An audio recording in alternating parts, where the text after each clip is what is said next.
الصلاة وأكمل السلام على سيد المرسلين وعلى آله الطيبين الطاهرين وأصحابه الأكرمين أما بعد فأعوذ بالله من الشيطان الرجيم بسم الله الرحمن الرحيم ولقد صرفنا للناس في هذا القرآن من كل مثل فأبى أكثر الناس إلا كفورا وقالوا لن نؤمن لك حتى تفجر لنا من الأرض ينبوءا أو تكون لك جنة من نخيل وعنب فتفجر الأنهار خلالها تفجيرا أو تسقط السماء كما زعمت علينا كسفا أو تأتي بالله والملائكة خبيلا أو يكون لك بيت من زخرف أو ترقى في السماء ولن نؤمن لرقيك حتى تنزل علينا كتابا نقرأه قل سبحان ربي هل كنت إلا بشرا رسولا وما منع الناس أن يؤمنوا إذ جاءهم الهدى إلا أن قالوا أبعث الله بشرا رسولا قل لو كان في الأرض ملائكة يمشون مطمئنين لنزلنا عليهم من السماء ملكا رسولا قل كفى بالله شهيدا بيني وبينكم إنه كان بعباده خبيرا بصيرا صدق الله العظيم. قال الله تعالى في شأن حبيبه الكريم إن الله وملائكته يصلون على النبي يا أيها الذين آمنوا صلوا عليه وسلموا تسليما اللهم صل على سيدنا ونبينا مولانا محمد النبي الأمي وعلى آله وصحبه وبارك وسلم. محترم بزرگان ملت، عزیز بھائیو، ابھی سورہ بنی اسرائیل 15 پارے کی جن آیات کریمہ کی تلاوت کا شرف حاصل کیا گیا، ان کا ترجمہ ہے وَلَقَدْ صَرَّفْنَا، یقیناً تحقیق کہ ہم نے لوگوں کے لیے قرآن میں ہر قسم کی مثالیں طرح طرح سے یعنی مختلف انداز سے ہم نے بیان کی ہے. فَأَبَى أَكْثَرُ النَّاسِ إِلَّا كُفُورًا، اور اکثر لوگ انکار کیے بغیر نہیں رہے، یعنی اکثر لوگ انکار ہی پر مصر رہے، انکار کرتے رہے. وقالوا، انہوں نے کہا، کون؟ کافروں نے، لن نؤمن لک، ہم ہرگز آپ پر ایمان نہیں لائیں گے، حتی تفجر لنا من الارض ینبوعا، یہاں تک کہ آپ ہمارے لیے زمین سے چشمے کو بہاؤ، مکے کی زمین. او تکون لک جنۃ من نخیل وعنب، یا آپ کے لیے ایسا باغ ہو، کوئی کھجور کا باغ، کھجوروں کا اور انگور کا باغ ہو، اور آپ ان کے درمیان میں نہروں کو خوب بہائے، ان باغوں کے درمیان میں. او یا یہ ہے کہ آپ اپنے زعم کے مطابق، جیسے کہ آپ کہتے ہیں کہ آسمان کو ہم پر گرا دے ٹکڑے ٹکڑے کر کے، او تسقط السماء کما زعمت علینا کسفا، او تأتی باللہ والملائکۃ قبیلا، یہ آپ اللہ کو اور ملائکہ کو ہمارے روبرو لائے، یعنی بالکل ہم اپنے آنکھوں سے ہم اللہ کو دیکھ لے اور فرشتوں کو دیکھ لے. او یکون لک بیت من زخرف، یا آپ کے لیے سونے کا گھر ہو، سونا جو یعنی میٹل ہے، سونے کا گھر ہو، کہ او یکون لک بیت من زخرف او ترقی فی السماء، یا آپ آسمان میں ہمارے سامنے یعنی چڑھ جائیں، ہمارے آنکھوں کے سامنے چڑھیں. ولن نؤمن لرقیک، لیکن ہم آپ کے اس چڑھنے کو دیکھتے ہوئے بھی ایمان نہیں لائیں گے، ہرگز ایمان نہیں لائیں گے. ولن نؤمن لرقیک، یہاں تک کہ آپ ہمارے لیے وہاں سے ایک کتاب نازل کریں، ہم پر ایک کتاب نازل کرے، حتی تنزل علینا کتابا نقرأ، جس کو ہم پڑھ سکے. کل، اللہ تعالیٰ ان کا رد کرتے فرماتا ہے کہ آپ اعلان کر دیجئے، یہ کہہ دیجئے، سبحان ربی، میرے رب کی ذات پاک ہے، هل كنت الا بشر رسولا، میں نہیں ہوں مگر ایک بشر رسول یعنی اللہ نے مجھے بشریت ہی نہیں بلکہ ایک عام آدمی ہی نہیں بلکہ اللہ نے رسالت کے ساتھ متصف کر کے بھیجا ہے. میں بشر رسول ہوں، کوئی فرشتہ یہ ہے کہ جن وغیرہ رسول بنا کر نہیں بھیجا گیا ہوں، بلکہ میں بشر اور اس کے ساتھ ساتھ اعلیٰ جو صفت میری ہے رسالت کی، بشر رسول ہوں. وما منع الناس، لوگوں کو نہیں روکا ایمان لانے سے. وما منع الناس ان یؤمنوا اذ جاءهم الہدی، جب کہ ان کے پاس ہدایت آئی. صرف اس بات نے یعنی ان کو ایمان سے روکنے کی وجہ یہی تھی کہ انہوں نے کہا الا ان قالوا، کیا اللہ نے بشر کو رسول بنا کر بھیجا؟ کیا اللہ نے آدمی کو رسول بنا کر بھیجا؟ کیا آدمی بھی رسول ہو سکتا ہے؟ اسی بات نے لوگوں کو یعنی ان کو کافر بنا دیا اور ایمان لانے سے باز رکھا. آپ کہہ دیجئے کہ لو کان فی الارض، اگر زمین میں فرشتے ہوتے، زمین میں رہنے والے انسان نہیں فرشتے ہوتے، یمشون مطمئنین، جو اطمینان کے ساتھ چلتے پھرتے یعنی یہاں سکونت اختیار کرتے زمین میں، کہ لنزلنا علیہم من السماء، یقیناً ہم ان پر آسمان سے کسی فرشتے کو رسول بنا کر بھیجتے، انسان کو نہیں، آدمی کو نہیں، کسی فرشتے کو رسول بنا کر بھیجتے. قل، آپ کہہ دیجئے کفا باللہ شہیدا بینی و بینکم، کہ اللہ گواہ ہونے کے لیے کافی ہے میرے درمیان اور تمہارے درمیان. اللہ ہی کی گواہی کافی ہے، یعنی میری رسالت میری عظمت کے لیے اللہ ہی کی گواہی کافی ہے. انہ کان بعبادہ خبیرا بصیرا، بے شک وہ اپنے بندوں سے خوب باخبر ہے اور خوب دیکھنے والا ہے. محترم حاضرین، اس سے پہلے یہ بتایا گیا کہ قرآن کریم کے جو اوصاف، قرآن کیا ہے، اس سے پہلے کے رکوع میں بتایا گیا وَنُنَزِّلُ مِنَ الْقُرْآنِ مَا هُوَ شِفَاءٌ وَرَحْمَةٌ لِّلْمُؤْمِنِينَ، قرآن شفا ہے، قرآن رحمت ہے. اور اسی رکوع میں اس سے قبل یہ بتایا گیا قرآن کا کوئی مقابلہ نہیں کیا جا سکتا. سارے جنوں انس مل کر بھی اس جیسی کتاب بنانا چاہے تو ایک اس جیسی کتاب تو درکنار، جیسے دوسری آیات سے ثابت ہے، ایسی 10 آیتیں 10 آیات درکنار، ایک سورت 10 سورت درکنار، ایک سورت بھی قرآن جیسی فصاحت و بلاغت میں جو قرآن کا جو اعلیٰ معیار ہے تو ایک سورت بھی نہیں بنا سکتے. یہ قرآن کا تیسرا وصف اس آیت کریمہ سے پہلے بیان کیا گیا. قرآن کا چوتھا وصف بیان کیا گیا کیونکہ قرآن لوگوں کی ہدایت کے لیے نازل کیا گیا، کیونکہ قرآن لوگوں کو شرک و کفر کی تاریکیوں سے نکال کر ایمان کی شاہراہ پر ڈالنے کے لیے ہدایت کے لیے نازل کیا گیا.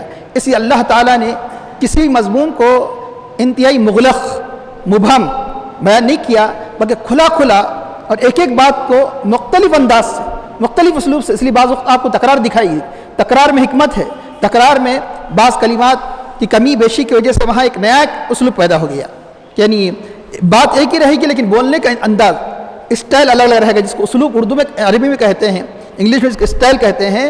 تو جیسے اللہ نے توحید کا بیان مختلف انداز سے بیان کیا تاکہ لوگ یعنی مقصد کیا ہے، تاکہ لوگ ایمان لائے. رسول کی رسالت صلی اللہ علیہ وسلم کی رسالت کو اللہ نے انتہائی پرزور انداز سے مختلف انداز سے بیان فرمایا. جنت، دوزخ، وعدہ، وعید، نور و نار، یعنی جتنی چیزیں ہیں کہ ان ساری چیزوں کا رحمت، پھر یہ کہ اللہ کے نافرمانوں پر غضب، ایک نہیں کئی مرتبہ مختلف جو اسلوب سے بیان کرنے کا مقصد یہ ہے کہ لوگ تسلیم کر لیں، مان لیں. یقیناً جو تعصب کی عینک نکال کر قرآن کریم کا مطالعہ کرتے ہیں، قرآن کریم کی تلاوت کرتے ہیں، یقیناً یہ قرآن کے دلوں پر اثر کر جاتا ہے. آج بھی آپ دیکھ رہے ہیں کئی ایسے غیر مسلم ہیں کہ محض ان کے ایمان لانے کی وجہ یہ ہے کہ جب وہ قرآن کا انتہائی مطلب ہے کہ عادلانہ انداز سے تعصب کی عینک نکال کر انہوں نے مطالعہ کیا تو قرآن سے متاثر ہوئے بغیر نہیں رہ سکے، باوجود یہ کہ ان کی زبان عربی نہیں ہے. انہوں نے جو قرآن کریم سے ان کا تاثر تھا کسی دوسری زبان کے ذریعے سے، یا تو انگلش کے ذریعے سے، یا تو اردو کے ذریعے سے، یا جرمن کے ذریعے سے، یا رشین کے ذریعے سے. اب قرآن جو اللہ کا کلام ہے، جو انتہائی مؤثر ہے، جو معجزہ ہے، اگر اس زبان میں پڑھتے تو کیا عالم ہوتا. صرف انہوں نے قرآن کریم کو دوسری زبان میں یعنی جب انہیں پڑھ کر جب متاثر ہوئے تو خود قرآن کریم کے جو کلمات جو ربانی کلام ہیں، اللہ کا کلام ہے، کیسے کس حد درجے متاثر نہ ہوگا کہ جب اس کے ترجمے کے اندر یہ کیفیت ہے، جب اس کے مطلب تعلیمات کے اندر یہ کیفیت ہے کہ لوگوں کی زندگی بدل دیتی ہے، کہ لوگوں کی کفر کی زنگ کو دور کر کے ایمان کی نورانیت ان کے دلوں میں جب پیدا کر سکتی ہے. تو اب خود کلام ربانی کہ جو کلمات جو رب کی طرف سے ہے اس کے اندر کیوں کر تاثیر نہ ہوگی۔ تو اللہ تعالیٰ فرماتا ہے کہ اس طرح ہم نے مختلف انداز سے مختلف پیرائے میں باتوں کو بیان کیا، لیکن بہت سے لوگ لیکن اکثر الناس الا کفورا انکار کے بغیر نہیں رہے، یعنی ہمیشہ مصر رہے۔ اور یقینی بات ہے ہر زمانے میں، یعنی مطلب ہے کہ جو تعداد اسلام کے منکرین کی، اسلام کے مخالفین کی زیادہ ہی رہے گی، کہ آپ جانتے ہیں ہر زمانے میں یہ دستور رہا، کیونکہ کفر کے کئی اقسام ہیں، کفر کئی قسموں میں بٹا ہوا ہے۔ کہ اب جیسے مثال کے طور پر اس زمانے میں موسیٰ علیہ السلام، عیسیٰ علیہ السلام کے زمانے میں یہودیت حق تھی، عیسیٰ علیہ السلام کے زمانے میں نصرانیت حق تھی، لیکن اب اللہ کے حبیب صلی اللہ علیہ وسلم کی تشریف لانے کے بعد، آخری کتاب کے بعد، اب اسلام کے علاوہ کوئی دین مقبول نہیں۔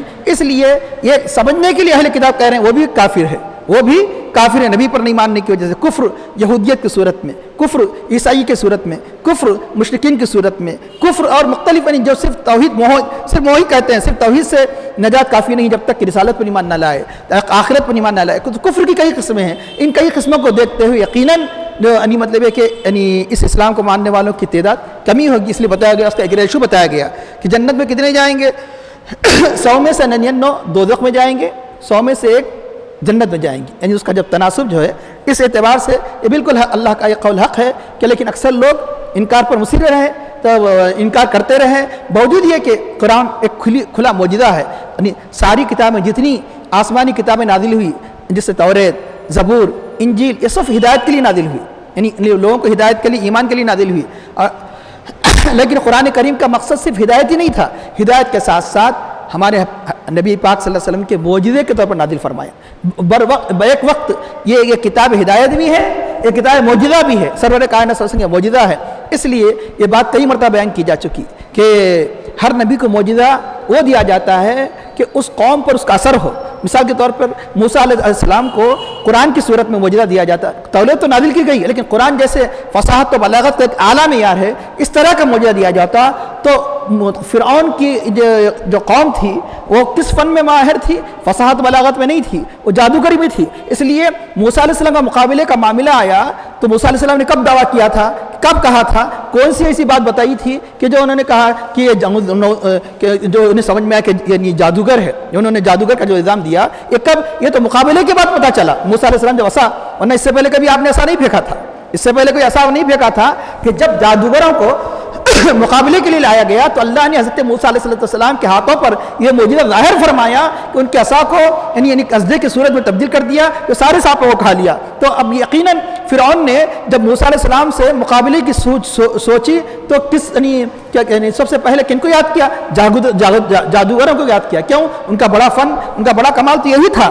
اس لیے اس زمانے کے حالات کے اعتبار سے موسیٰ علیہ السلام کو جو معجزہ دیا گیا، عصا، ید بیضاء، اور جو دوسرے معجزے دیے گئے کہ جو جادوگروں کو بھی مطلب کہ متاثر کر دے، یقیناً جادو کی بھی حد ہوتی ہے، یقیناً یہ اللہ کے رسول ہے، جادوگری یعنی جادوگر ان حدوں کو پار نہیں کر سکتا، اس کے بھی کچھ حدود ہے۔ تو اس لیے ہر زمانے میں جو نبی کو معجزہ دیا گیا اس قوم کے حالات کے اعتبار سے اس زمانے میں اللہ کے حبیب صلی اللہ علیہ وسلم کو جس قوم میں سب سے پہلے تو آپ ساری کائنات کے لیے رسول بنا کر بھیجے گئے، لیکن ڈائریکٹ جس قوم میں سب سے پہلے آپ تشریف لے آئے وہ قوم نہ تو فن طبابت میں، وہ قوم نہ تو فن جادوگری میں، اور نہ فن یعنی مطلب ہے کہ سنگ تراشی میں جیسے قوم سمود تھی، وہ ان کا کمال تھا تو زبان دانی، ان کا کمال تھا تو شعر گوئی، ان کا کمال تھا تو فصاحت و بلاغت۔ اس لیے اگر کسی کے دل اگر کوئی عقل سلیم کا مالک ہے، یہی ایک قرآن معجزے کے لیے کافی ہے، گرچہ کہ اور بھی معجزات اللہ تعالیٰ نے اپنے حبیب پاک صلی اللہ علیہ وسلم کو دوسرے انبیاء کو جو معجزے دیے گئے وہ سارے معجزے،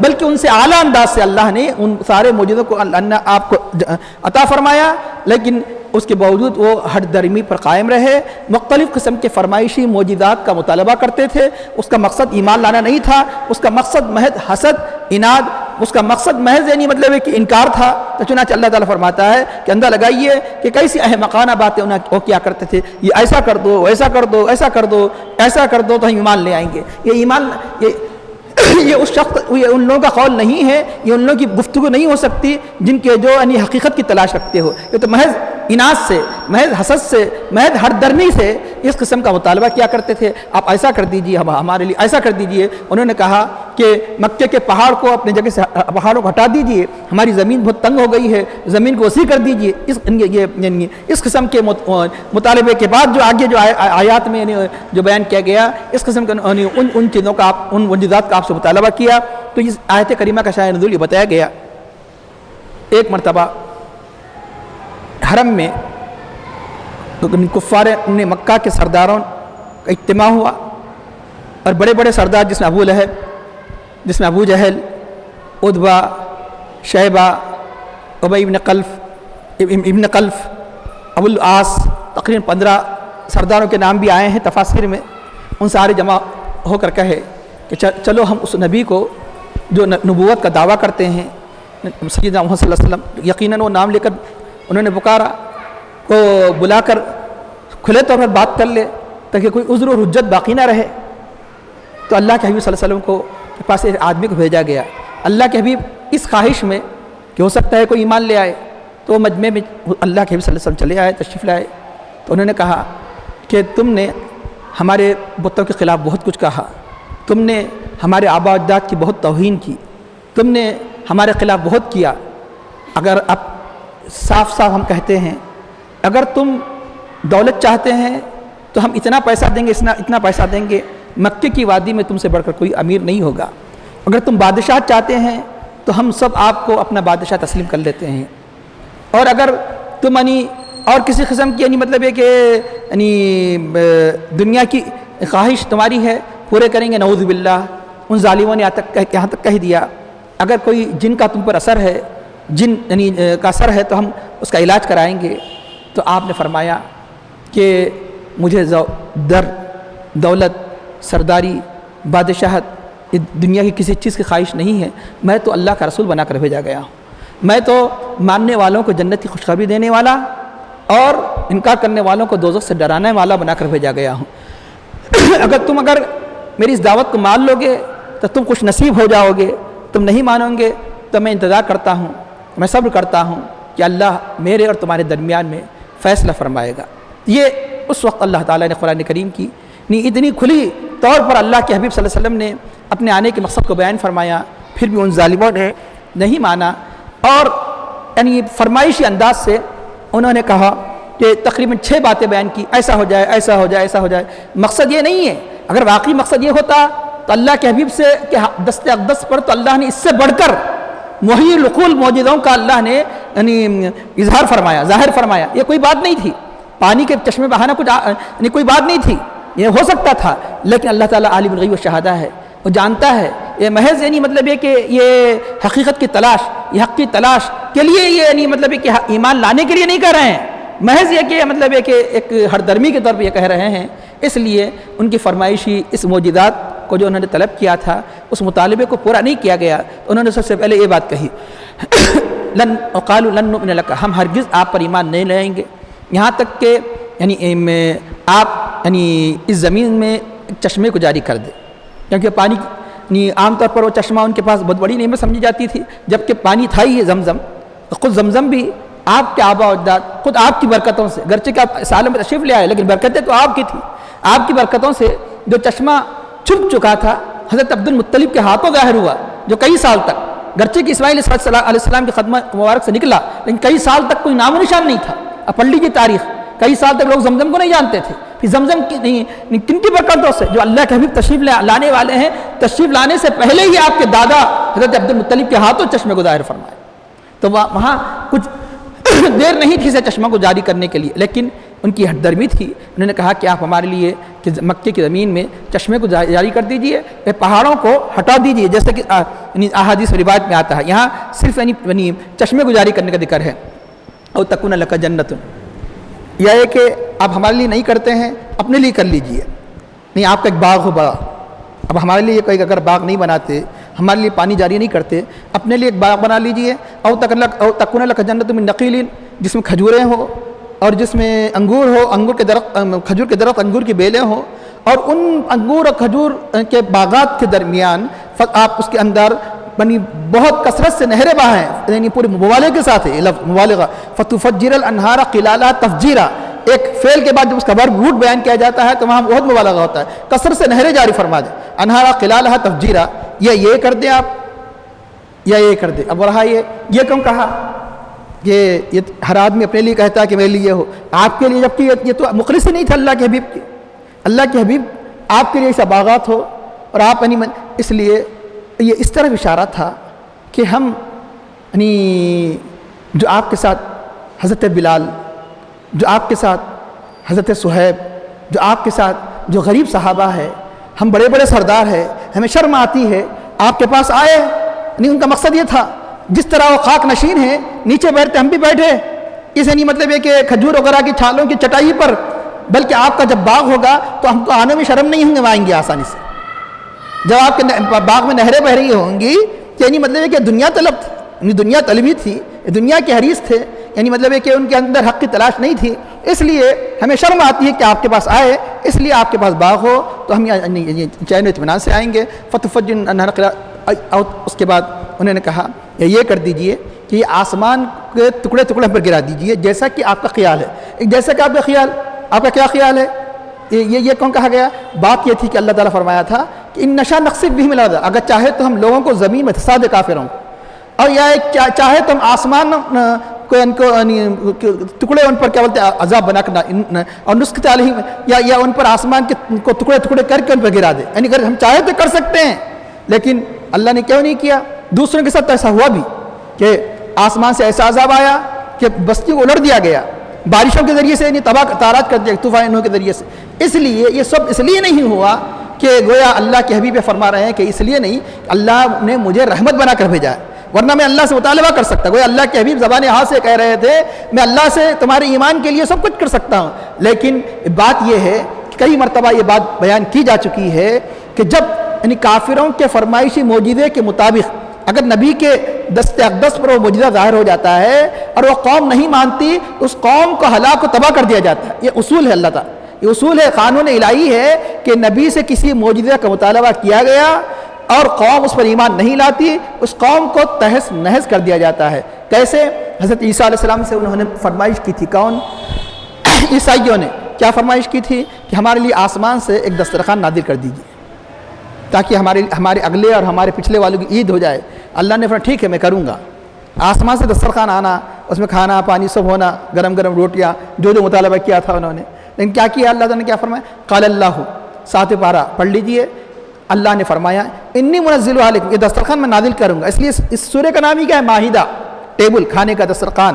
مائدہ کھانے کا دسترخوان میں بھیجوں گا. لیکن کیا ہے کہ فمن یکفر بعد منکم, جو اس کے بعد بھی انکار کرے گا, فإنی اعذبہ عذاب اللہ اعذب احد من العالمین, میں انہیں ایسے عذاب میں مبتلا کروں گا عالم میں آج تک کسی کو ایسے عذاب میں مبتلا نہیں کیا. ہوا بھی ایسے, جنہوں نے شکر کیا بچ گئے, جنہوں نے اتنے بڑے معجزے کو دیکھنے کے بعد بھی, جنت سے دسترخوان اترنے کے بعد بھی انکار کیا. کیا بنا دیے گئے کہ تفسیر پڑھ لیجئے, بندر بنا دیے گئے, خنزیر بنا دیے گئے, اور چند دن سے زیادہ نہیں رہے. یعنی یہ تقریباً جس نے بھی انکار کیا, ایک نہیں بڑی تعداد میں, ہزاروں کی تعداد میں بندر و خنزیر بنا دیے گئے اور سب تباہ و تحرات کر دیے گئے. تو یقیناً یعنی مطلب ہے کہ جس نبی سے یعنی معجزے کا مطالبہ کیا گیا اس کا انکار کیا کہ تباہ کر دیا. قوم سمود کو تباہ کر دیا گیا. انہوں نے کیا مطالبہ کیا تھا کہ پہاڑ سے اونٹنی نکلے, لیکن اللہ تعالیٰ نہیں چاہتا تھا کہ آپ کی امت کو ہلاک و تباہ کر دے. یہ تو امت ہمیشہ کے لیے یعنی مطلب ہے کہ ہر نبی کے جانے کے بعد امتیں تباہ ہو جایا کرتی تھی, لیکن یہ اسلام کو باقی رہنا تھا, نبی کے مشن کو باقی رہنا تھا. تو چنانچہ آپ صرف ایک وقتی طور پر 63 سال کے لیے رسول کے عرصے میں رسول بنا کر نہیں بھیجے گئے تھے, بلکہ ہمیشہ کے لیے رسول بنا کر بھیجے گئے. اس لیے اللہ نے فرمایا یہ سب اس لیے ہم ان کے مطالبہ کو پورا نہیں کریں گے کہ وما کان اللہ لیعذبهم وانت فیہم, اللہ ان کو عذاب نہیں دے گا جبکہ آپ ان میں جلوہ فرما ہے. آپ کے ہوتے ہوئے اللہ تعالیٰ ان پر عذاب نازل نہیں کرے گا. اس لیے ان کا یہ کہنا کہ جیسا کہ آپ کہتے ہیں اللہ کرتا ہے تو ہم پر بھی عذاب کو نازل کر دیجیے. اور تسقط السماء کما زعمت علینا کسفا او تاتیا, اب ان کی بے ادبی کی حد دیکھیے. اللہ سامنے آ جائے, اللہ کو ہم آنکھوں سے دیکھ لیں, یعنی او تاتیا باللہ کہ آپ اللہ کو لے کے آئے, جیسے تاتیا بھی لانا, جیسے انگلش میں برنگ, اللہ کو لے آئے, والملائکتی فرشتوں کو لے کے آئے. قبیلہ مانے سامنے, آنکھوں کے سامنے. اللہ تعالیٰ کیا فرماتا ہے دوسرے مقام پر, 8ویں پاری کی ابتدا وہاں سے ہوتی ہے, ولو ان نزلنا الیہم الملائکہ, اگر ہم ان کے اوپر ملائکہ نازل کرتے. وَلَوْ أَنَّا نَزَّلْنَا إِلَيْهِمْ وَكَلَّمَهُمُ الْمَوْتَى، مردے ان سے بات کرتے. خود انہوں نے کہا کہ ہمارے قبیلے کے اجداد قریش میں جو قصے تھے ان کو اٹھا دو، ہم ان سے بات کریں گے. تو اس طرف اشارہ ہے اگر مردے بھی ان سے بات کرتے. وَحَشَرْنَا عَلَيْهِمْ كُلَّ شَيْءٍ قُبُلًا، اور ہر چیز کو ان کی آنکھوں کے سامنے ہم جمع کر دیتے. مَا كَانُوا لِيُؤْمِنُوا، تو ایمان لانے والے نہیں. اللہ صاف فرما دیا. تو پھر بھی اس لیے ان کے متعلق کو پورا نہیں کیا گیا، ایمان لانے والے نہیں. ہوگا کیا، جب ایمان نہیں لائیں گے تو قوم کو تباہ کر دیا جاتا. اور اللہ جانتا تھا کہ یہی آگے چل کر کئی ان کی نسلوں میں ایمان لانے والے ہیں. یعنی نسلیں تو نسلیں خود اہل مکہ جو ہر درمی پر اترے ہیں وہی ایمان لانے والے ہیں. ابو جہل وہ تو یعنی جنگ بدر میں مارا گیا، ورنہ خود بیٹا جب باپ سخت ہے تو بیٹا بھی سختی پہ کسی روش ہوگا کہ چنانچہ اکرمہ آگے چل کر اسلام کی دولت سے مالا مال ہو جاتے. خالد بن ولید رضی اللہ تعالیٰ عنہ جو تقریباً قریب فتح مکہ کے قریب اسلام لاتے ہیں، مطلب کہ فتح مکہ سے پہلے اسلام لاتے ہیں. جنگ بدر کے وقت خالد بن ولید اسلام کی دولت سے مالا مال نہیں ہوئے. جنگ احد میں اسلام کی دولت سے مالا مال، بڑی جو جنگیں. جنگ خندق میں خالد بن ولید اسلام سے مالا مال نہیں ہوئی. ابھی بھی یعنی کافروں کے میں یعنی مطلب ہے کہ لیڈری کر رہے ہیں. تو لیکن آگے چل کر اللہ تعالیٰ جانتا ہے کہ یعنی ان کی نسلیں تو درکنار، خود یہی جو کٹر یعنی مطلب اسلام کے دشمن ہیں ابو سفیان جو کافروں کی کمانڈنگ کر رہے ہیں، یہ خود اسلام لانے والے ہیں. اس لیے یہاں ایک اہم بات میں عرض کر دوں. ان کی بات کی جو ابتدا ہوئی لن نؤمن لک، ہم ہرگز ایمان نہیں لائیں گے. یہ ہرگز یہ کہنا ایک مسلمان کو بلکہ ایک انسان کو بھی یعنی اس کے لیے مناسب نہیں ہے کہ ہرگز ہم یہ نہیں کریں گے نہ کہیں. نہیں معلوم کہ تم کیا جانتے کیا ہونے، ہم ہرگز نہیں کریں گے. ادھر دنیا ادھر کی ادھر جاؤ، لوگ ایسے کلام کہتے ہیں. ہر چیز کو اللہ کی تفویض کریں. اس لیے ایک مسلمان کا شیوا کہ انشاءاللہ ایک عادت کے طور پر نہیں کہا ہے. اچھے کام کے لیے انشاءاللہ، برے کام کو تو کہنا ہی نہیں ہے. ہم ہرگز یعنی مطلب ہے کہ وہ کر کے رہیں گے. یہ ہرگز کا لفظ انسان یہ ہرگز وہ کہے جو مستقبل کے سارے پردوں کو جانتا ہے، مستقبل کے آنے والا ہے. ان کو شرمندہ ہونا پڑا. اور جنہوں نے لن نؤمن لک کہا تھا، جو ایمان لا رہے تھے، ان کے ضمیر سے پوچھیے کہ کتنا شرمندہ ہونا پڑا. ہم ایک زمانے میں اللہ کے نبی سے کہے تھے لن نؤمن، ہرگز ایمان نہیں لائیں گے. اس لیے ایک مسلمان اپنے کلام اپنی بات کو کہنے سے پہلے سوچے میں کیا کہہ رہا. تو اس کے بعد انہوں نے کہا کہ او یکون لک بیت من زخرف، آپ کے لیے ایک سونے کا گھر. زخرف مانے زیب و زیبائش. زیبائش عام طور پر سب سے زیادہ جو عربوں کے پاس جو معتبر تھی سونا، کیونکہ دوسری زیبائش عموماً ختم ہو جاتی ہے، لیکن سونے کی زیبائش بہت دیر پر قائم رہتی ہے. اس لیے زخرف کا معنی عام طور پر سونے سے کیا گیا. اور یہ کہ آپ کا گھر یعنی سونے کا ہو جائے. اور یکون لک بیت من زخرف، اس لیے سونا چاندی ہر زمانے میں یہ سب سے زیادہ قیمتی سمجھا گیا. ایک حضرت اللہ ابن جودی نے ایک روایت کو نقل فرمایا، جب سونا چاندی پیدا کیے گئے تو شیطان نے اسے چوم لیا اور کہا کہ جو تیرا غلام ہوگا وہ میرا غلام ہوگا، جو تیرا غلام ہوگا وہ میرا غلام ہوگا. اس لیے چوما. کیوں؟ اس لیے کہ یہی سونا چاندی تباہ کر رہا ہے. آج ساری دنیا اسی میں غرق ہے. آج سب کیا چاہتے ہیں؟ کیونکہ جو نوٹ جو دکھائی دے رہی ہے یہ تو کاغذ، اس کی کیا قدر ہے؟ یہ سونے کی مالیت ہے. جو ہر حکومتوں کے بعد جو سونا چاندی ہوگا اس کی مالیت ہے. تو ساری دنیا جو تباہی کی طرح امیر گار میں جا رہی ہے اسی سونے کے لیے، اسی چاندی کے لیے. تو اس لیے تو یہ بتایا گیا کہ سونے کا گھر ہونا چاہیے. او یکون لک بیت من زخرف او ترقی فی السماء، یا یعنی یہ اللہ کے بھی جانتے ہیں یہ جو سونے کا گھر ہے، یہ چاندی کا گھر، اس کی کوئی وقت ہی نہیں ہے. جو آخرت کے گھر کی جو اللہ کے حبیب بشارت دے رہے تھے، کون سی؟ جنت کی. یا ایسا ہی ہے کوئی بچہ کہہ دے اس کے پاس یعنی مطلب یہ کہ کوئی سونے کا مطلب یہ کہ بسکٹ ہے، کوئی سونے کا مطلب یہ کہ زیور ہے، لیکن اس سے بڑھ کر تانبا چمک رہا ہے، بچہ کہہ دے نہیں مجھے یہ نہیں چاہیے، لے لو، مجھے تانبے کا دے دو. کافروں نے بھی ایسے ہی کہا. آج دنیا دار بھی ایسے کہتے ہیں یہ لے لو، یہ سونے کا نہیں چاہیے، ہمیں تانبے کا چاہیے.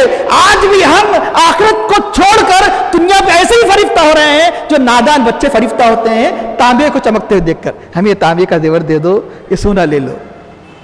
جو دنیا پر فریفتہ ہوتے ہیں ان کی بھی یہی کیفیت ہوتی ہے کہ آخرت کو لے لو، دنیا دے دو. اللہ کے حبیب تو ایسا گھر دینے کا ایسا گھر دلا رہے تھے جو ہمیشہ ہمیشہ کے لیے رہنے والا ہے. یہ گھر تو سونے کا تباہ ہونے والا ہے. تو انہوں نے کہا ہمارا گھر سونے کا ہو جائے. پھر یہ کہ یہی نہیں اب کہ ہم آپ پر ایمان نہیں لے آئیں گے، یہ ہے کہ آپ آسمان میں چڑھ جائے، ترقی فی السماء، آسمان میں ہمارے آنکھوں کے سامنے چڑھ جائے، اور پھر اس کے بعد چڑھ بھی رہے ہیں تو ایمان نہیں لائیں گے. یہاں تک کہ کتاب آنکھوں کے سامنے سے لے کے آئے، ہم اسے پڑھے. اب یہاں یہ ساری باتیں یہ کیا ہے؟ فرمائشی معجزات ہے. یہ خود بتا رہا ہے کہ انداز بتا رہا ہے، یہ ہٹ درمی ہے. ایمان لانے کی انہوں نے غرض سے یہ نہیں کہا تھا. ایمان لانے کی غرض سے اگر کہا جاتا تو اللہ علیہ الشاہد یقیناً نبی کے ہاتھوں پر دست اقدس پر یہ سارے معجزات اللہ تعالیٰ ظاہر فرماتا. کیوں؟ مثال کے طور پر ان معجزات کا آپ جائزہ، ان جو فرمائشی معجزات کا انہوں نے جو مطالبہ کیا تھا، ان کا جائزہ لے لو تو کیا نبی کو اس جیسے معجزات نہیں دیے گئے؟ زمین میں چشمہ بہانا، چشمہ کہاں سے بہتا؟ زمین میں بہتا نا، بعید نہیں ہے نا یہ چشمے کا بہنا.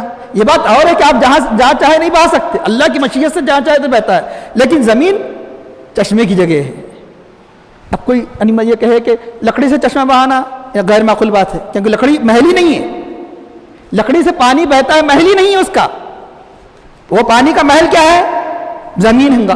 پانی کا محل زیادہ زیادہ پہاڑے ہوں گے، پہاڑوں کے اندر سے چشمے بہتے ہیں. لیکن پانی کا محل یہ اینٹ نہیں، پانی کا محل یعنی دیواریں نہیں، پانی کا محل یعنی لکڑی نہیں، اس میں سے نہیں بہتا. لیکن معجزہ اس لیے ہے کہ جو مطلب ہے کہ انسان چاہے تو نہیں بنا سکتا، انسان چاہے تو پانی لائے تو نہیں لا سکتا، اللہ کی جب تک مشیت نہ ہو اس مقام پر. لیکن اس کے اندر اللہ نے صلاحیت رکھی، زمین کے اندر، پہاڑ کے اندر. یہ بتائیے یہ جسم ہے، یہ پانی کا محل ہے، جسم سے پانی کی نہریں نکل رہی، پانی کی نہریں نکلتے جا رہی. تو ابھی روزانہ نل کی انتظار کرنے کی ضرورت نہیں ہے، کافی ہو جاتا ہے، انگلی چوستے ہیں کہ پانی کی نہر جاری ہو جائے. لیکن اللہ کے حبیب جو ناممکن ہے ایسی چیز کو اللہ نے اللہ کے حبیب کو معجزے کے طور عطا فرمایا، انگلیوں سے پانی کے چشمے بہا دیے. جو محل نہیں ہے پانی کا پلیس، محل بولے تو پلیس، جو پانی کا پلیس نہیں ہے اس سے اللہ نے اپنے حبیب صلی اللہ علیہ وسلم کے انگلیوں سے ایک آدھ گلاس نہیں. جنگ صلح حدیبیہ وغیرہ کے موقع پر حضرت جابر رضی اللہ عنہ سے پوچھیے، مسلم شریف کی روایت میں ہے کہ جب صلح حدیبیہ کے موقع پر پانی ختم ہو گیا، نہانے کے لیے پانی نہیں، نہانا کہ وضو کرنے کے لیے نہیں، وضو کرنا تو در کنار، پینے کے لیے پانی نہیں. صحابہ نے عرض کیا تو اللہ کے حبیب نے کٹورا منگایا، تھوڑا سا پانی تھا، اس میں ہاتھ رکھا، آپ کے انگشتان مبارک سے اتنا پانی نکلا، سارے کا سارا قافلہ پانی سے سیراب ہوا.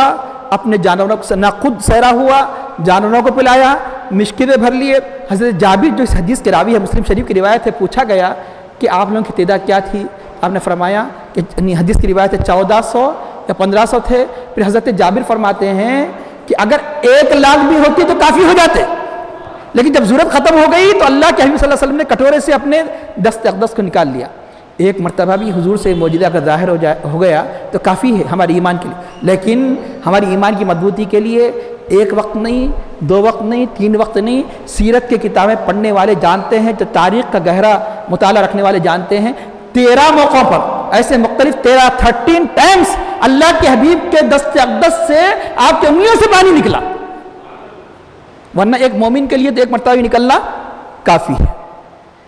تو اب اندر لگائیے کہ جو پانی کا جو محل ہی نہیں ہے، پلیس ہی نہیں ہے، ممکن نہیں ہے عام اعتبار سے پانی کا نکلنا، وہاں سے جب اللہ تعالیٰ معجزہ ظاہر فرما سکتا ہے، حضور نبی کریم صلی اللہ علیہ وسلم کے دست اقدس سے نکال سکتا ہے، پھر زمین سے مکے میں آپ کے حکم سے اگر ایک چشمہ بہہ جاتا، ایک نہر بہہ جاتی تو کوئی بعید بات تھی؟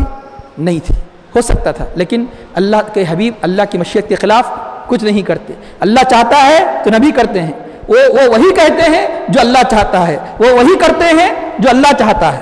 اللہ کی مشیت کے خلاف نبی نہیں جا سکتے. اب اس کے بعد دوسری بات انہوں نے کہی کہ آپ کے لیے باغات ہو اور آپ کے لیے سونے کا گھر ہو. تو اب آپ نے کئی مرتبہ سنا ہوگا یا پڑھا ہوگا مشکات المشابہ کی روایت، اللہ نے فرشتے کو بھیجا اور کہا اگر آپ چاہے تو مکے کی وادی، مکے کے جو پہاڑ ہے آپ کے لیے سونا بنا دے، اگر آپ چاہے تو کیا آپ اس بات کو پسند کریں گے؟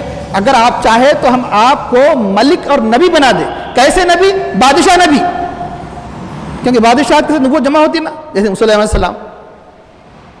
یا چاہے تو پھر آپ مطلب ہے کہ اب عبدن رسولن، کہ مطلب ہے کہ صرف بشر رسول. تو آپ نے فرمایا نہیں، میں نہیں چاہتا، میں چاہتا ہوں کہ اپنا ایک دن پیٹ بھروں اور ایک دن بھوکا رہوں، تاکہ جس دن اپنے پیٹ کو بھروں تو اس وقت اللہ کا شکر ادا کروں، جب بھوکا رہوں تو میں صبر کروں. یہ کس لیے کیا؟ نبی نے ہم گنہگار امتیوں کے لیے کیا، کیونکہ اللہ کے حبیب جانتے تھے میری امت میں آنے والے امیر بھی رہیں گے، میری امت میں آنے والے غریب بھی رہیں گے. اگر آپ وہ سونے کے یعنی مطلب یہ کہ پہاڑوں کو قبول کرتے تو نعوذ باللہ آج کہنے والے کہہ دیتے نبی کے پاس کیا کمی تھی، وہاں تو سونے کے پہاڑ تھے، وہاں تو مطلب کہ چشمے بہ رہے تھے. اس لیے تاکہ آپ کا اسوہ امیروں کے لیے بھی ہو جائے اور آپ کا اسوہ، آپ کی زندگی غریبوں کے لیے بھی اسوہ ہو جائے، اس لیے اللہ کے حبیب نے سونے کے پہاڑوں کو پسند نہیں فرمایا. اس لیے سونے کے پہاڑ تو پیشکش کی گئی باضابطہ، لیکن آپ نے قبول نہیں کیا. تو جب سونے کے پہاڑ قبول نہیں کیے تو گھر سونے کا ہو جائے کیوں کو قبول کریں گے. اس کے بعد اس میں بتایا گیا کہ پہاڑوں کا ہٹانا، جیسا کہ تفاسیر میں آیا ہے، گرچہ کہ ان آیات میں ذکر نہیں، لیکن کہ نہریں کب بہیں گی، پہاڑیں جب ہٹیں گے تو نہریں بہیں گی بڑی بڑی، کئی نہروں کا ذکر ہے. تو پہاڑوں کا ہٹانا، پہاڑ کا ہٹانا یہ نبی کے لیے کیا دور تھا. اشارہ کر دے تو پہاڑ ہٹ جائے، اشارہ کر دے تو مکے کے جو اطراف کے پہاڑ دور چلے جائے. کیوں؟ جو نبی جب پہاڑ پر قدم رنجا ہو تو پہاڑ ہیبت سے لرزنے لگے. کہیں پہاڑ بھی ہیبت، ساری دنیا مل کر بھی کسی پہاڑ پر چلے جائے تو پہاڑ کو دھکا نہیں لگتا ہے، پہاڑ لرزتا ہے. پڑھ لیجئے بخاری کی روایت، پڑھ لیجئے مسلم کی روایت. کوئی یہ بھی نہیں کہے کل کے دن یہ نہیں کہہ رہے نہیں وہ روایت ہم نہ دوسری کتابوں میں نہیں، بخاری مسلم، بخاری میں ہے یہ روایت. یہ روایت اطمینان قلب کے لیے کہہ دے رہا ہوں، بخاری میں ہے، تاکہ کیونکہ جو عقیدے کے جو بخار زدہ ہے ان کو بھی تشفی ہو جائے. یہ کتاب یہ کسی اور کتاب کی نہیں، بخاری کی روایت ہے. احد پہاڑ حرکت کرنے لگا. حرکت کیوں کیا؟ شارح حدیث کہتے ہیں یا تو خوشی سے کیا، یا تو وہ جو انوار و تجلیات نازل ہو رہے تھے اس کو برداشت نہیں کر سکا اللہ کے حبیب پر. اب جب پہاڑ حرکت کرنے لگا اور ساتھ میں کون ہے؟ حضرت ابوبکر صدیق رضی اللہ تعالیٰ، حضرت عمر فاروق رضی اللہ تعالیٰ عنہ، حضرت عثمان غنی، تینوں صحابہ ہیں. پہاڑ سے کہا اثبت، ساکن ہو جا، ٹھہر جائے پہاڑ. کیوں؟ تجھے نہیں معلوم کہ علیہ کا نبی گن، تجھ پر ایک نبی ہے. کیونکہ پہاڑ کو معلوم ہے، کیونکہ دوسری جگہ تو حرکت نہیں کرانا ہو، پہاڑ کو معلوم ہے علیہ کا تجھ پر ایک نبی ہے، وہ صدیق، ایک صدیق ہے، وہ شہیدانی، اور 2 شہید ہیں. ایک کب فرما رہے ہیں اللہ کے حبیب پردہ فرمانے کے بعد تو حضرت ابوبکر صدیق رضی اللہ عنہ خلافت پر حضرت عمر فاروق شہید ہوئے. کب شہید ہوئے؟ حضور کی زندگی میں ہوئے، ظاہری زندگی میں. عثمان غنی حضور کی ظاہری زندگی میں نہیں. فرما رہے کہ تجھ پر نبی ہے، صدیق ہے، 2 شہید. گویا اشارہ فرما دیا کہ ظاہری طور پر کرچے کے ابوبکر صدیق کا مرتبہ شہداء سے بڑا ہوگا، لیکن ظاہری طور پر وہ کسی کافر سے شہید نہیں ہوں گے ہاتھوں سے، اس لیے صدیق فرما دیا. اور اس کے بعد دونوں شہید کون ہیں؟ حضرت عمر فاروق رضی اللہ تعالیٰ عنہ، عثمان غنی رضی اللہ تعالیٰ. تو اندازہ لگائیے کہ جن کے قدموں کی آہٹ پر پہاڑ پر لرزہ طاری ہو جائے تو کیا ان کے اشارے سے پہاڑ نہیں ہٹ سکتا؟ کہ جو نبی جو یہ کہہ دے، مسلم بخاری کی روایت کے مطابق جب مدینے کی دھرتی پر جب آتے تو کیا کہتے ہیں کہ جبل احد یحبنا ونحبہ، احد پہاڑ ہم سے محبت کرتا ہے، ہم اس سے محبت کرتے ہیں. اور محبوب جو چاہتا ہے اسے بات سننے دیر نہیں لگتی، جو چاہتا ہے اسے بات سننے دیر نہیں لگتی. تو جب وہ چاہتا ہی ہے اللہ کے بھی اشارہ فرما دے تو اب انہوں نے کہا آسمان سے گرا دے. آسمان کو اشارہ کرتے تو آسمان کے ٹکڑے ٹکڑے برس پڑتے. کیوں؟ اسی آسمان میں جب انگلی کا اشارہ کرتے ہیں تو ڈوبا ہوا سورج بلند آتا ہے. چاند کے جب 2 ٹکڑے ہو سکتے ہیں، جب اسی آسمان کے چاند کے 2 ٹکڑے ہو سکتے ہیں، جب ڈوبا ہوا سورج پلٹ کر آ سکتا ہے تو آسمان اشارہ کر دے تو ان کے لیے عذاب کیوں کر نہیں بن سکتا تھا؟ یقیناً بن سکتا تھا. لیکن نبی اللہ کی مشیت کے خلاف نہیں کر سکتے، کہ وہ یہی کرتے ہیں جو اللہ تعالیٰ جس بات کو چاہتا ہے، اور یہ بھی جانتے ہیں اور یہ کر دیں گے تو کیا ہوگا؟ انکار کرنے کی صورت میں ایسا عذاب آئے گا کہ سب تباہ تارہ ہو جائیں گے. پھر نبی کی نگاہ نبوت دیکھ رہی تھی، آگے چل کے اس میں کئی لوگ ایمان لانے والے ہیں. اگر یہ ایمان نہ لائے ان کی نسلیں ایمان لائیں. اگر ابو جہل ایمان نہ لایا تو کیا ہوا؟ ابو جہل کا بیٹا ایمان لانے والا ہے. ابو جہل ایمان نہیں لائے گا، لیکن ابو جہل کا بیٹا حضرت اکرمہ رضی اللہ تعالیٰ جو اسلام کی دولت سے مالا مال ہوں گے. ایسے کئی کافر تھے جو ایمان نہیں لائے کر چلے گئے، اگر جنگوں میں مارے گئے، جنگ بدر میں مارے گئے، جنگ احد میں مارے، لیکن ان کی نسلیں ضرور ایمان لے آئی. نگاہ نبوت دیکھ رہی تھی. اس لیے اب اس کا جواب دیا جا رہا ہے. قل آپ کہہ دیجئے سبحان ربی، میرا رب پاک ہے ہر قسم کی. میں تو صرف بشر رسول بنا کر بھیجا گیا ہوں، کہ میں آدمی رسول بنا کر بھیجا گیا ہوں. اب یہاں مقابلہ تھا نبی سے، لیکن بعد اللہ نے اپنی عظمت کی بیان کیوں کی، اپنی تسبیح کی، اپنی ذات کو ہر عیب سے پاک کیوں قرار دیا؟ اس لیے یہ سب میں کر سکتا ہوں، میں سب یہ میرے پیارے نبی کے ہاتھوں پر ان موجے کا ظہور کر سکتا ہوں. میری ذات ہر عیب سے پاک ہے، لیکن میری مشیت نہیں ہے، اشارہ کرنے کے لیے. اس لیے اپنی ذات کو ہر عیب سے پاک قرار دیا. پھر یہ بتانے کے لیے کہ نبی اپنی ذات سے خود نہیں کرتے، ہمارا جو حکم ہوتا ہے وہ کرتے ہیں. اس لیے بشر رسول کی بات کہی گئی. ان کا کام ہماری مشیت کے مطابق ہوتا ہے، ہماری خواہش کے مطابق ہوتا ہے. اب یہاں سبحان ربی، سبحان، کیونکہ یہاں اللہ نے اپنی عظمت کو کیوں پہلے بتایا؟ کہ انہوں نے صرف نبی ہی کی توہین نہیں کی، اللہ کی بھی توہین کی. کیوں؟ کہ وہ اسی کو نبی مانتے تھے جو فرشتہ ہو یا نعوذ باللہ خدا ہو. وہی یعنی مطلب ہے کہ رسالت رسول ہو سکتا ہے جو خدا ہو. کیوں؟ اس لیے کہ ان کے ذہنوں میں یہ تھا کہ جو غیر معمولی طاقت ہوتی ہے وہ خدا ہوتی ہے. ایسی کھوٹی عقلیں جو اپنے ہاتھ سے بنائے ہوئے پتھر اور مٹی کو جب معبود سمجھتے ہیں تو اتنے بڑے معجزات والے نبی کو کہیں خدا نہ کہہ دے، اس لیے اعلان کروایا گیا. کہہ دیجئے کہ میں یعنی کوئی خدا نہیں ہوں، میں تو بشر ہوں، لیکن عام بشر نہیں، رسالت کے ساتھ متصف کر کے بھیجا گیا. اس لیے اعلان بھی کروایا گیا. کیوں؟ اس لیے کہ ان کی عادت تھی کیا کہ جو بھی جس کی بھی وہ بڑا مانتے تھے اسے معبودیت کو تلاش کرتے. معبودیت یعنی خدا ہونا چاہیے. اس لیے کیا کیا؟ اس لیے یہ کیا کہ اپنے ہاتھوں سے تراشے ہوئے یعنی ساز و سامان کو انہوں نے خدا بنا لیا. اور اگر کسی نبی کو ماننے کے لیے اگر اتر بھی آئے، چلے آئے، تو خدا نہیں کہا تو نہیں کہا، خدا کا بیٹا کہہ دیا. ان کی عقلیں تو ایسی تھی جو چلے آ رہی تھی. حضرت عیسیٰ علیہ السلام کو اللہ کا بیٹا قرار دیا گیا. حضرت عزیر علیہ السلام کو یہودیوں نے اللہ کا بیٹا قرار دیا، عیسائیوں نے عیسیٰ علیہ السلام کو اللہ کا بیٹا قرار دیا. اس لیے اعلان کرایا گیا کہ دیکھو آپ اعلان کر دیجئے میں خدا نہیں ہوں، میں قادر مطلق نہیں ہوں، میں قادر مطلق نہیں ہوں، میں خدا نہیں ہوں، میں تو اس کی مخلوق ہوں، میں اس کا بندہ ہوں، میں بشر ہوں، انسان ہوں. مجھے فرشتوں کی جنس میں سے نہیں بھیجا گیا، مجھے جنات کی جنس میں نہیں بھیجا گیا، لیکن مجھے عام بشر نہیں بنایا گیا، مجھے خیرو بشر بنایا گیا، بشر میں اعلیٰ عرفہ بنایا گیا، رسالت کے ساتھ متصف کیا گیا. تو اس لیے اللہ کے حبیب سے یہ بھی اعلان کر دیجیے قل سبحان ربی، میرے رب کی ذات پاک ہے، میں نہیں ہوں مگر بشر رسول. بشر رسول، بشر کا لفظ کیوں کہا گیا؟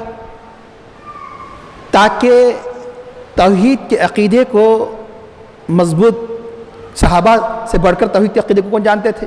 جو وہ یہ سمجھتے تھے کہ معبود کون ہوتا ہے.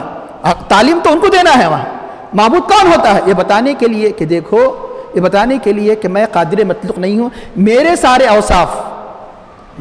اوصاف یعنی مطلب یہ کہ خود میرے نہیں ہیں، رب کے ادا کردہ ہے.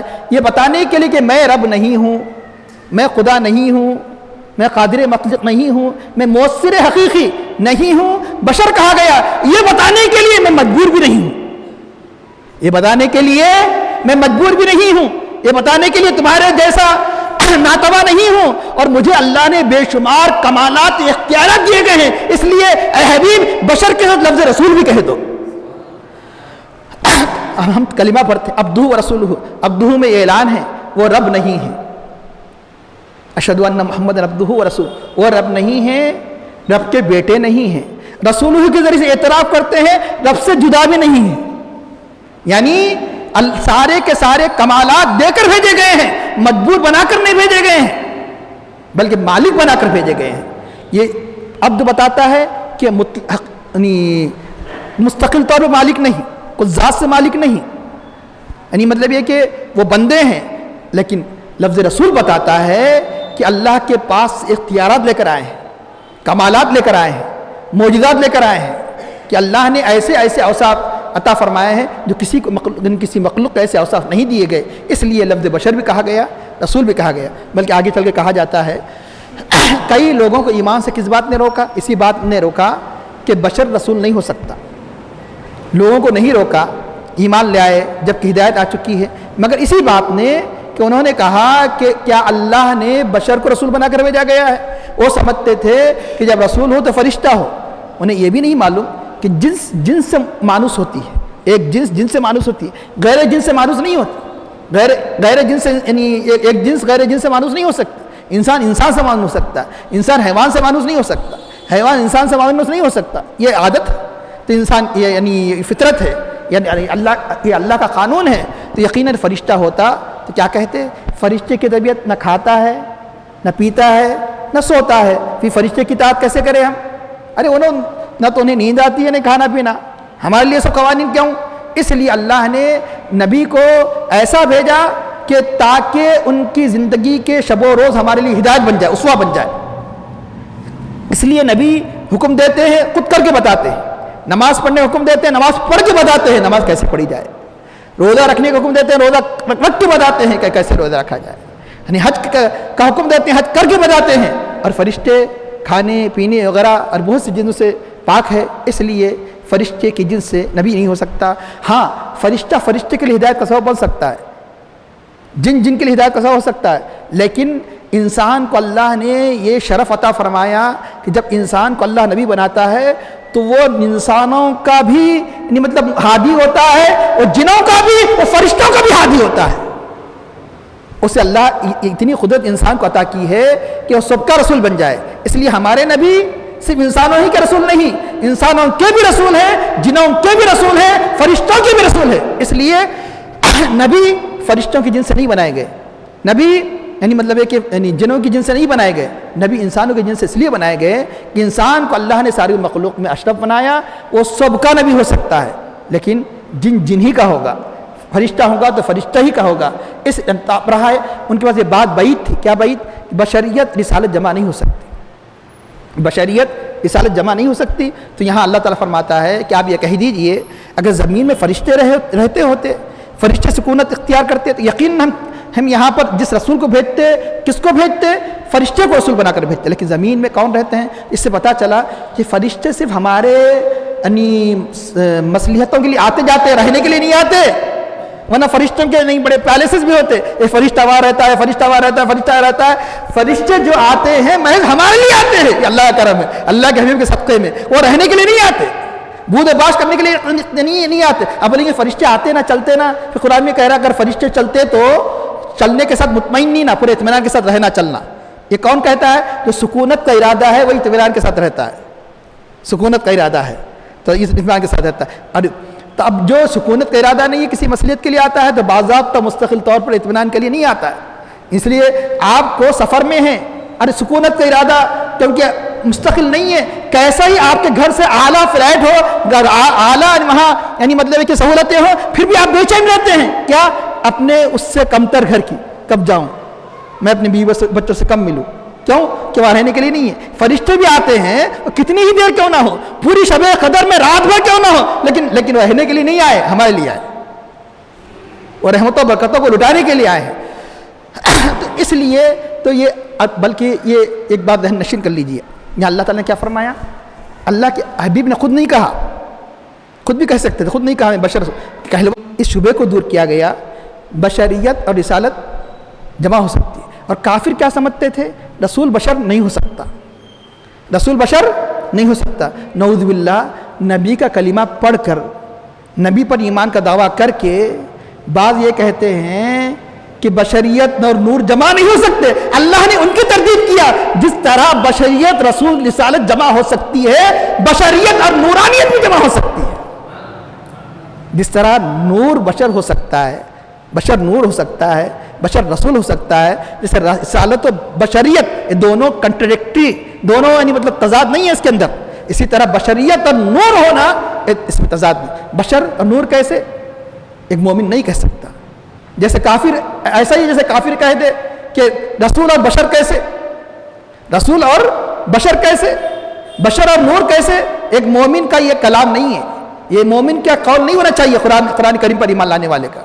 اب اس شبے کو بھی دور کر دوں، بشریت اور نورانیت کا جمع ہونا، بلکہ اگر عارضی طور پر یعنی بشر جب نور ہے تو کھاتے کیسے؟ عجیب عجیب، جیسے جاہلوں نے کافروں نے جیسے جیسے حماقت والے سوالات کرتے تھے ویسے ایمان رکھ کا دعویٰ کر کے سوالات کرتے ہیں۔ بشر ہے تو کھاتے، نور ہے تو کھاتے کیسے، پیتے کیسے، چلتے پھرتے کیسے، پوری دنیا اور انسانی حوائج کو پورے کیسے کرتے ہیں؟ نور کیسا کرتا ہے؟ سب نور کھاتا ہے۔ تو یہ ان کی عقلوں میں فطور ہے، یہ نورانیت کے خلاف نہیں ہے۔ کیوں؟ آپ صرف محض نور نہیں ہے، نور کے ساتھ اللہ نے بشریت کے اس لباس کے ساتھ بھیجا، بشریت کے لباس کے ساتھ بھیجا۔ اب میں عرض کر دوں، یہ بتائیے کہ فرشتے کس سے پیدا کیے گئے؟ نور سے۔ فرشتے تو انسان نہیں ہے نا، یہ تو مانتے نا۔ تو فرشتہ جب عارضی طور پہ، نبی تو ہماری مستقل ہدایت کے لیے بشر بنا کر بھیجے گئے جو نور ہے، ان کی حقیقت نور ہے، اور فرشتے کو عارضی طور پہ بھیجا جا رہا ہے ایک میسج دے کر۔ جب بشریت کے لباس میں آتا ہے تو بشریت کے آثار نمودار ہو جاتے ہیں۔ کون؟ نور۔ جو نور سے پیدا کیا گیا، جبرائیل علیہ السلام آتے ہیں، صحابہ کہتے ہیں ایک کالے بالوں والے، ایک سفید لباس والے، ان پر سفر کا کوئی اثر نہیں ہوتا تھا، اللہ کے حبیب کے پاس آئے۔ اور یہاں تک نہیں، موسیٰ علیہ السلام نے جلال میں، جس کو فرشتوں کے جو سردار جن کو سمجھے جاتے ہیں ان میں سے ایک سردار کون؟ ملک الموت، ایک ایسا گھوسا مارا، آنکھ ان کی چلے گئی۔ بخاری شریف کی روایت ہے، بخاری شریف ماننے والوں کو بھی نہیں، دیکھ لیجئے کہ بخاری شریف ہم بھی مانتے ہیں، لیکن ان کا ماننا مطلب یہ کہ صرف یہ چاہتے ہیں کہ بخاری ان کی خواہش کے مطابق ہو جائے۔ ہم بخاری اور مسلم جو بھی ہے، ہم حدیث کے مطابق ہم اپنی خواہش کو پوری کرتے ہیں، یہ لوگ اپنی خواہش کے مطابق حدیث کو بنانے کی کوشش کرتے ہیں۔ فرق اتنا ہی ہے، فرق اتنا ہی ہے کہ ہم حدیث کے مطابق اپنی خواہش کو بنی میں تغیر و تبدل کرتے ہیں، یہ اپنے خواہش کے مطابق حدیث میں تغیر و تبدل کرنے کی کوشش کرتے ہیں۔ جس کو چاہے بغیر کسی تحقیق کے ضعیف کہہ دیا، جس کو چاہے معنی مطلب بدل دیا، یہ ان کی عادت ہے۔ تو اب بخاری میں یہاں تک ہے کہ ملک الموت کی آنکھ بھی، کیوں کہ ملک الموت بشر ہے، نور ہے نا، لیکن جب بشریت کے لباس میں آتے ہیں تو آثار ظاہر ہو جاتے ہیں۔ تو اب یقیناً جو نور بشر بنا کر بھیجا گیا، اس کے اندر نورانیت کے بھی اوصاف ہوں گے، بشریت کے بھی اوصاف ہوں گے۔ تو میں عرض کر رہا تھا، صرف بشر ہوتے تو بڑا کمال، بشر کمال ہے ضرور، بڑا کمال نہ ہوتا۔ نبی کا ہر کمال بڑا ہے نا، آپ بولیں گے بشر کمال نہیں، یار بشر کمال ہی ہے بھائی، لیکن بڑا کمال، کیونکہ نبی کے عظمت کے اعتبار سے ان کا ہر وصف کمال والا، بڑا کمال والا۔ صرف بشریت ہوتے تو بڑا کمال نہ ہوتا، صرف نور ہوتے تو بڑا کمال نہ ہوتا۔ کیوں؟ صرف بشر ہوتے تو بشر تو بہت سے ہیں، ان گنت کروڑوں نہیں بنیں گے، آپ حساب گنتی ختم ہو جاتی۔ صرف نور ہوتے تو یہ بھی بڑی کمال کی بات نہیں تھی، کمال کی بات تو ہوگی، بڑی کمال کی انتہائی اعلیٰ۔ کیوں؟ کئی فرشتے، بلکہ سب سے زیادہ آبادی زمین و آسمان کس کی ہے؟ فرشتوں۔ سب سے بڑی مخلوق کون ہے؟ فرشتے۔ ہر آدمی کے ساتھ 5، پھر جو پیدا ہونے کے بعد مرتے نہیں، پھر جب تک کہ سور نہ پھونکا جائے، پھر الگ دوسرے کاموں کے لیے اب گنتی ختم ہو جاتی۔ اب فرشتے اس بڑی تعداد میں ہے، فرشتوں کی جو اتنی بڑی تعداد ہے، تو فرشتے کثرت سے، نبی بھی نور ہے تو بڑا کمال نہ ہوتا۔